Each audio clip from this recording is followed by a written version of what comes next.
تھا، یہ ہمارے سلف صالحین کا طریقہ ہے۔ حضرت امام اعظم ابو حنیفہ رحمۃ اللہ تعالی علیہ،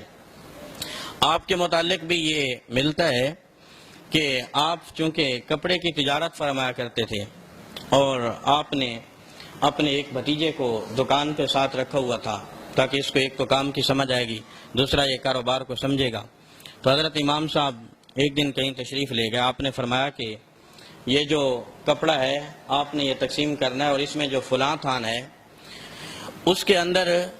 کچھ عیب موجود ہے، نقص موجود ہے، اگر کوئی خریدنے والا آئے یہ تھان تو آپ نے اس کو بتا دینا ہے کہ اس میں یہ نقص موجود ہے، اس کے بعد وہ جتنے منافع پہ خریدنا چاہے اس کو دے دینا ہے، لیکن نقص بتانا ضرور ہے۔ حضور علیہ السلام کی حدیث بھی یہ آداب تجارت پڑھیں، حضور نے فرمایا کہ اگر تمہارے مال میں کوئی نقص ہے، خرابی ہے، تو وہ گاہک کو بتاؤ، اگر نہیں بتاؤ گے تو وہ مال تمہارے لیے پھر حلال نہیں ہوگا، حرام ہوگا۔ تو آپ تشریف لے گئے، آپ نے کہیں باہر جانا تھا، بعد میں کوئی شخص آیا، اس نے کپڑا خریدا، بہت سارے تھان خریدے، ان میں وہ بھی خرید کے لے گیا۔ آپ کے جو بھتیجے تھے وہاں پہ موجود، ان کو یاد نہ رہا کہ اس تھان میں نقص تھا کہ وہ بتا سکے اس کو، بہرحال وہ خرید کے لے گیا۔ جب آپ واپس آئے تو آپ نے پوچھا تو آپ کے بھتیجے نے بتایا کہ مال سارا بک گیا ہے۔ تو آپ نے فرمایا کہ وہ جس میں نقص تھا وہ آپ نے بتا دیا تھا، تو اس نے کہا کہ وہ تو مجھے بتانا یاد نہیں، بہرحال وہ بھی اسی صحیح قیمت پہ بک گیا ہے۔ تو آپ نے فرمایا کہ تو نے امام اعظم ابو حنیفہ کو مشکل میں ڈال دیا ہے، اب میں اپنے رب کو کیا جواب دوں گا، اللہ کی بارگاہ میں کس طرح میری پرستش ہوگی، پوچھ گچھ ہوگی۔ آپ نے فرمایا کہ پھر اس کو ڈھونڈو۔ 3 دن ڈھونڈتے رہے، وہ شخص نہ ملا۔ آپ نے فرمایا کہ یہ جو 3 دن کی کمائی ہے یہ ساری کی ساری اللہ کی راہ میں خیرات کر دو، لیکن ثواب کی نیت سے نہیں، اس نیت سے کہ جو ہماری طرف سے ایک شخص کے ساتھ زیادتی ہو گئی ہے، نقصان ہو گیا اس کا، اس کے لیے اللہ تعالیٰ ہمیں معاف فرما دے، ثواب کی نیت سے نہیں۔ کیونکہ حرام کا کمایا ہوا مال اللہ کی راہ میں صدقہ کرنے کا بھی فائدہ نہیں ہے۔ انسان مال کماتا ہے، اس میں حرام شامل ہے، اور وہ کہے کہ جی میں صدقہ کروں، خیرات کروں، اس سے حج کروں، عمرہ کروں، روزے داروں کو افطاری کروا دوں، اور یہ جو ہے میرے لیے ثواب کا باعث بنے گا، تو اس اجر پہ ثواب کی توقع رکھنا اللہ تعالیٰ کی غضب کو دعوت دینے کے مترادف ہے۔ انسان ایک تو غلطی کرتا ہے اور پھر اس پہ یہ توقع رکھتا ہے کہ اللہ تعالیٰ مجھے اس پہ ثواب عطا فرمائے گا، تو گویا کہ وہ اللہ کے غضب کو دعوت دے رہا ہے۔ نبی کریم صلی اللہ علیہ وسلم سے پوچھا گیا، انسانیت کی ہمدردی کے حوالے سے میں بات کر رہا تھا، دنیاوی معاملات میں نبی کریم صلی اللہ علیہ وسلم نے فرمایا کہ کسی انسان کی مشکل آسان کرنا، کسی کی کوئی پرابلم، کسی کی کوئی الجھن دور کرنا۔ آپ مسجد نبی شریف میں بیٹھے ہوئے تھے، فرمایا کہ میری اس مسجد میں اعتکاف کرنے سے میں زیادہ بہتر سمجھتا ہوں کہ میں اپنے کسی بھائی کی مشکل آسان کر دوں، یا اس کی کوئی پریشانی ہے، کوئی تنگی ہے تو وہ دور ہو جائے۔ آپ نے یہ تعلیم ارشاد فرمائی۔ حضرت عبداللہ بن جریر رضی اللہ تعالی عنہ کا ایک واقعہ ہے، آپ یمن کے رہنے والے تھے اور آپ ایک شاہی خاندان سے تعلق رکھتے تھے، آپ کے آبا و اجداد جو ہے بڑے عہدوں پہ فائز تھے، ان کے پاس حکمرانی تھی۔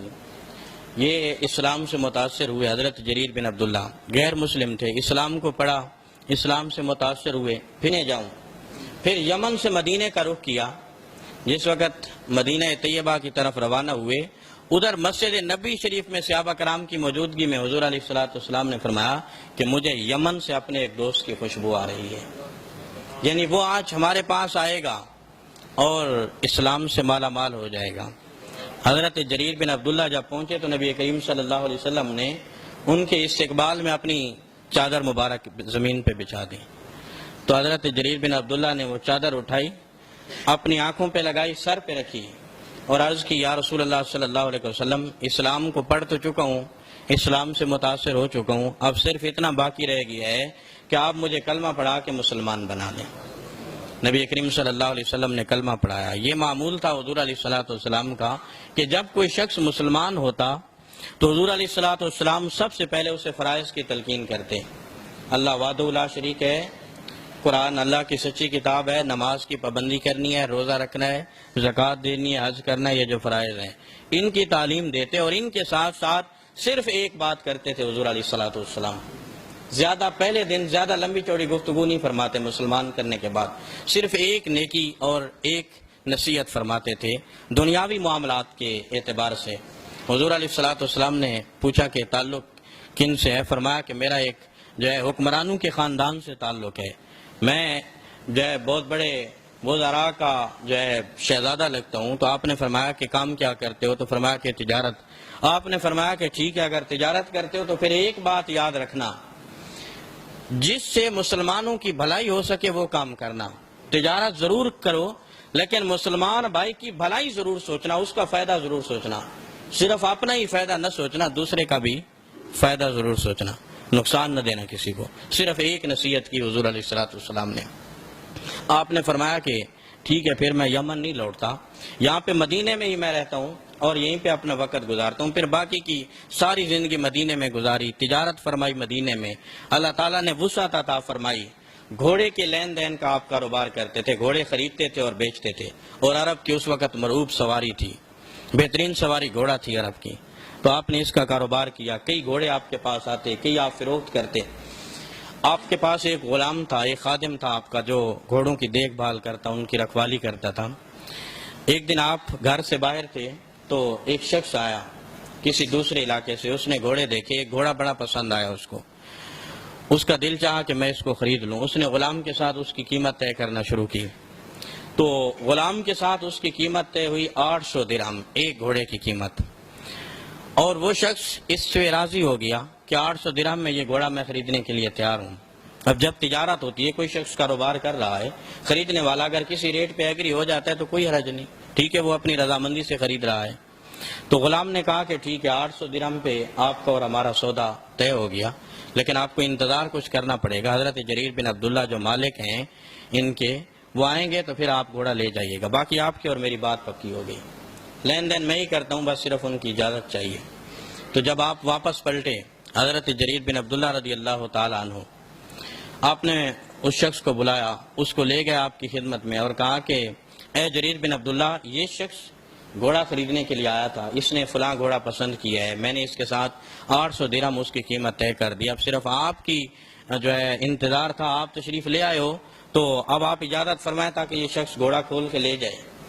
تو حضرت جریر بن عبداللہ نے فرمایا کہ 800 درہم قیمت طے ہوئی؟ کہا 800 درہم قیمت طے ہوئی ہے۔ تو آپ نے فرمایا کہ میں نے اتنے میں گھوڑا نہیں بیچنا۔ اب وہ شخص حیران ہو گیا، اس نے کہا کہ شاید کہ ان کے خادم نے، ان کے غلام نے جو میرے ساتھ ایک ایگریمنٹ کیا ہے 800 درہم کا، شاید وہ قیمت کم ہے، لیکن گھوڑا اس کو پسند تھا اور اس کے دل میں یہ بات تھی کہ یہ میں نے ہر صورت میں لے کے جانا ہے، ایک چیز پسند آ چکی تھی۔ تو اس نے کہا کہ جریر بن عبداللہ، اگر آپ کو لگتا ہے کہ آپ کے غلام نے کم قیمت طے کی ہے میرے ساتھ تو آپ کچھ قیمت بڑھا دیں، اگر آپ کو لگتا ہے کہ 800 درہم کم ہے تو آپ 900 درہم کر لیں۔ تو آپ نے فرمایا کہ قیمت بڑھانے کی بات نہیں بلکہ قیمت کم کرنے کی بات ہے، یہ 800 درہم کا گھوڑا نہیں ہے، زیادہ قیمت طے کر دی اس نے آپ کے ساتھ۔ تو اس نے کہا کہ پھر 700 آپ لے لیں۔ تو آپ نے فرمایا کہ نہیں، گھوڑا 700 کا بھی نہیں، کہا کہ 600 لے لیں۔ آپ نے فرمایا یہ 600 کا بھی نہیں ہے، کیونکہ میں جانتا ہوں یہ میرا کام ہے، یہ 600 کا نہیں ہے، اس سے بھی کم قیمت کا ہے۔ اب یہ کائنات کی انوکھی تجارت ہو رہی ہے، انوکھا لین دین ہو رہا ہے۔ یہاں پہ ہمارے ہاں لوگ لڑتے جھگڑتے ہیں قیمت بڑھانے کے چکر میں، بلکہ ابھی رمضان مبارک کا ببرکت مہینہ قریب آنے والا ہے، تو یہودیوں، عیسائیوں اور ہندوؤں کی چیزوں کا ریٹ کم ہو جائے گا اور جو مسلمان ہیں ان کی چیزوں کا ریٹ بڑھ جائے گا، اور وہ زیادہ جو ہے اپنے حساب سے وہ چھری تیز کر لیں گے کہ مسلمانوں کا جو ایک حرمت والا مہینہ آنے والا ہے۔ حضرت جریر بن عبداللہ رضی اللہ تعالیٰ عنہ، آپ نے فرمایا کہ جہاں تک میں سمجھتا ہوں اس گھوڑے کی قیمت 200 درہم ہے، اس سے زیادہ کا نہیں ہے یہ گھوڑا، اگر آپ 200 درہم میں لینا چاہتے ہیں تو پھر آپ لے جا سکتے ہیں۔ تو اس نے کہا کہ میں نے تو 800 درہم میں بھی پسند کر لیا تھا، آپ 200 میں دے رہے ہیں تو مجھے تو فائدہ ہے اس میں۔ تو وہ گھوڑا کھول کے لے جانے لگا، تو بعد میں آپ کا غلام کہنے لگا کہ اے جریر بن عبداللہ، جب اس کو اعتراض نہیں تھا، 800 درہم میں وہ لے کے جا رہا تھا اور اپنی خوشی سے لے کے جا رہا تھا اور آپ سے اس کی باز پرس بھی نہیں ہونی تھی، آپ نے فرمایا نہیں، جب میں پہلے دن مسلمان ہوا تھا تو نبی کریم صلی اللہ علیہ وسلم نے مجھے فرائض کے علاوہ جو ایک بات ارشاد فرمائی تھی وہ یہی تھی کہ ہمیشہ دوسرے مسلمان کی خیر خواہی سوچنا، مسلمان کی بھلائی سوچنا، تمہارے اس کام میں بھی اللہ تعالیٰ برکت عطا فرما دے گا۔ تو بس مجھے پتہ ہے کہ 200 درہم سے زیادہ نہیں تھا، تو میں نے حضور کی اس حدیث پہ عمل کرتے ہوئے جو ہے میں نے اپنی چیز فروخت کر دی اور مجھے اس میں نقصان بھی نہیں ہے۔ تو یہ ہمارے سلف صالحین کا طریقہ ہے کہ ایک دنیا کا معاملہ کر رہے ہیں، کاروباری لین دین کر رہے ہیں، لیکن اس میں دین بھی رکھا گیا اور اس میں اللہ تعالیٰ نے اجر اور ثواب کی نوید جاں فضا بھی سنائی ہے۔ بلکہ یہ جو ہمارے معاملات ہوتے ہیں ایک فیملی میٹرز ہے، انسان کو اللہ تعالیٰ نے جو ہے رشتوں میں جکڑ دیا، رشتے بنا دیے اللہ تعالیٰ نے انسان کے، اور صلہ رحمی کا بھی حکم دے دیا کہ یہ تمہارے رشتے ہیں۔